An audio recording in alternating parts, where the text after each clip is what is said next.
വാനരപ്പടയെ ഒടുക്കാൻ വേണ്ടിയിട്ട് ഇന്ദ്രജിത്ത് നിഗംഭലയിൽ ചെന്നിട്ട് യാഗം നടത്തുകയാണ്, ഹോമം നടത്തുകയാണ്. രക്തവസ്ത്രം ധരിച്ചിട്ട് ഭഗവത് പ്രീതിക്ക് വേണ്ടിയിട്ട് ഹോമം നടത്തി.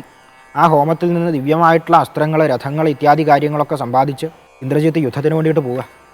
ആ യുദ്ധത്തിൽ ഈ കിട്ടിയിട്ടുള്ള ദിവ്യമായിട്ടുള്ള ആയുധങ്ങൾ, തൻ്റെ മായാബലം, ഇതൊക്കെ ഇന്ദ്രജിത്ത് പ്രയോഗിക്കുന്നുണ്ട്. എന്നിട്ട് വാനരന്മാർക്ക് നേരെ ബ്രഹ്മാസ്ത്രജാലം പ്രയോഗിച്ചു. ഈ ബ്രഹ്മാസ്ത്രത്തിൻ്റെ ശക്തി കൊണ്ട് വാനരന്മാരൊക്കെ മൃതപ്രായരായി. സാക്ഷാൽ രാഘവന്മാർ പോലും മൃതപ്രായരായി, മോഹാലസ്യപ്പെട്ടു. അങ്ങനെ ഇരിക്കുന്ന സമയത്ത് വിഭീഷണൻ മാത്രം ജീവനോടെ ബാക്കിയുണ്ട് ആ കൂട്ടത്തിൽ. അദ്ദേഹം യുദ്ധത്തിൻ്റെ ആ സമയത്ത് യുദ്ധഭൂമിയിൽ ഉണ്ടായിരുന്നില്ല. അങ്ങനെ അദ്ദേഹം തങ്ങളുടെ സൈന്യത്തിൽ ആരൊക്കെ ജീവനോടെ ഉണ്ടെന്ന് അന്വേഷിക്കാൻ വേണ്ടി ഓരോരുത്തരെ നോക്കുകയാണ്. ഓരോരുത്തരെ ചെന്ന് നോക്കും, ഇയാൾക്ക് ജീവനുണ്ടോ, അടുത്ത ആൾക്ക് ജീവനുണ്ടോ ചെന്ന് നോക്കും. അങ്ങനെ നോക്കിയപ്പോൾ ഹനുമാൻ സ്വാമി ജീവനോടെ ബാക്കിയുണ്ടെന്ന് മനസ്സിലായി. ഇവർ രണ്ടുപേരും ചേർന്ന് ബാക്കി ആരൊക്കെ ഉണ്ടെന്ന് അന്വേഷിക്കുക. ബ്രഹ്മാവിൻ്റെ പുത്രനായതുകൊണ്ട് ജാംബവാന് ബ്രഹ്മാസ്ത്രം വല്ലാതെ ഏറ്റിട്ടില്ല. എന്നാലും കണ്ണ് തുറക്കാൻ വയ്യ. കണ്ണ് നിറച്ചും ഈ ചോര വന്ന് രക്തം വന്ന് മൂടിയതുകൊണ്ട് കണ്ണ് തുറക്കാൻ വയ്യ. ജാംബവാനോട് ചോദിച്ചു, അങ്ങേക്ക് സൗഖ്യമല്ലേ, ജീവനോടെ ഉണ്ടല്ലോ? ജാംബവാൻ പറഞ്ഞു, കണ്ണ് തുറക്കാൻ വയ്യ, ജീവൻ മാത്രം പോയിട്ടില്ല എന്ന് പറഞ്ഞു. ജാംബവാൻ ആ കാര്യത്തിൽ ആ ഒരു സമയത്ത് ചോദിക്കുന്ന ഒരു ചോദ്യം, നമ്മുടെ കൂട്ടത്തിൽ ഹനുമാൻ ജീവനോടെ ബാക്കിയുണ്ടോ? മറ്റൊന്നും ചോദിക്കുന്നില്ല.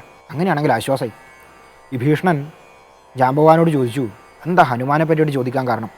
രാഘവന്മാരെ പറ്റിയിട്ട് പോലും അങ്ങ് ചോദിച്ചില്ല. എന്നിട്ട് പറഞ്ഞു, ഹനുമാൻ ബാക്കിയുണ്ടെങ്കിൽ ഒരു കാര്യം ഓർത്തോളൂ, നമുക്കെല്ലാവർക്കും സൗഖ്യം ഉണ്ടാവും. ഹനുമാൻ മരണപ്പെട്ടിട്ടുണ്ടെങ്കിൽ നമ്മളെല്ലാവരും മരണപ്പെടുകയും ചെയ്യും, സംശയമില്ല.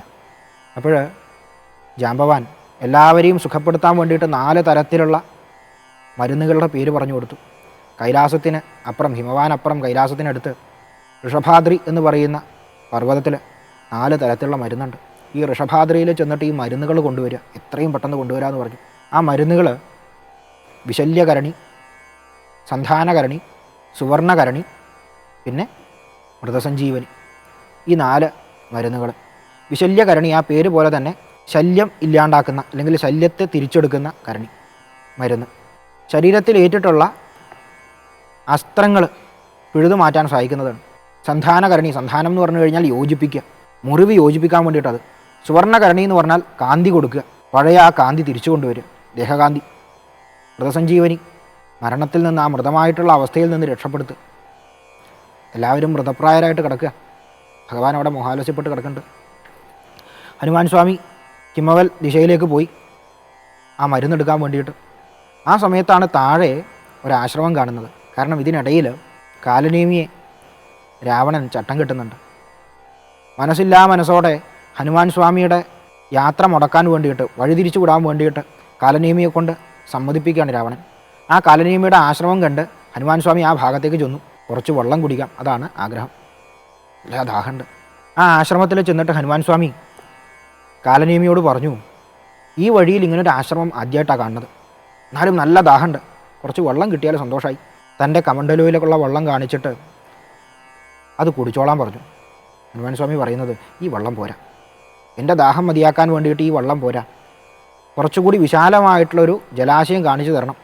ഒരു കാലനേമി അവിടെ അടുത്തുള്ളൊരു ജലാശയം കാണിച്ചിട്ട് പറഞ്ഞു, കണ്ണടച്ച് വെള്ളം കുടിക്കുക, അത് കഴിഞ്ഞ് ഈ മരുന്നുകൾ കിട്ടാനുള്ള മന്ത്രം ഞാൻ പറഞ്ഞു തരാം. ഹനുമാൻ സ്വാമി കണ്ണടച്ച് വെള്ളം കുടിക്കണ സമയത്ത് ഹനുമാൻ സ്വാമിയെ വധിക്കാൻ വേണ്ടിയിട്ട് ഒരു മകരം, ഒരു മുതല വരിക. ആ മുതലയുടെ വരവ് മനസ്സിലാക്കിയിട്ടുള്ള ഹനുമാൻ സ്വാമി അതിനെ വാ പിളർന്നു കൊന്നു. ആ സമയത്താണ് ആ ജഡത്തിൽ നിന്ന് ദിവ്യമായിട്ടുള്ളൊരു ദേഹം ആകാശത്തേക്ക് ഉയർന്നു വരുന്നത് കാണുന്നത്, ഒരു അപ്സരകന്യ. എന്നിട്ട് പറഞ്ഞു, എനിക്ക് ശാപം കിട്ടിയതായിരുന്നു, ശാപമോക്ഷമായിട്ട് അങ്ങയുടെ കൈകൊണ്ടുള്ള മരണമാണ് വിധിച്ചിട്ടുള്ളത്. ഇപ്പം ഞാൻ ശാപത്തിൽ നിന്ന് മുക്തിയായിട്ടുണ്ട്. അങ്ങ് അവിടെ കണ്ടിട്ടുള്ള കാലനേമി അത് അസുരനാണ്, ഋഷീശ്വരനല്ല. അങ്ങയ്ക്ക് മാർഗഭ്രംശം നൽകാൻ വേണ്ടിയിട്ട്, സംഭവിക്കാൻ വേണ്ടിയിട്ട് രാവണൻ ഏർപ്പെടുത്തിയതാണ്. അതുകൊണ്ട് എത്രയും പെട്ടെന്ന് അയാളെ വധിച്ചിട്ട് അങ്ങയുടെ കാര്യം ചെയ്യാമെന്ന് പറഞ്ഞു.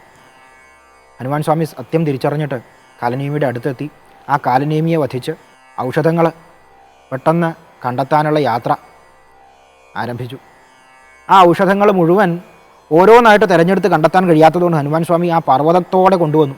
ആ പർവ്വതത്തിൽ ഔഷധങ്ങളുടെ ഗന്ധം അനുഭവിച്ചിട്ട് എല്ലാ വാനരന്മാരും രാഘവന്മാരും സൗഖ്യത്തെ പ്രാപിച്ചു. രാവണൻ്റെ സൈനികർ ഓരോരുത്തരുടെയും മൃതദേഹം രാവണൻ്റെ ആജ്ഞപ്രകാരം തന്നെ രാക്ഷസന്മാരെ സമുദ്രത്തിലിട്ടതുകൊണ്ട് അവർക്ക് എന്തുണ്ടായില്ല, ജീവൻ കിട്ടിയില്ല.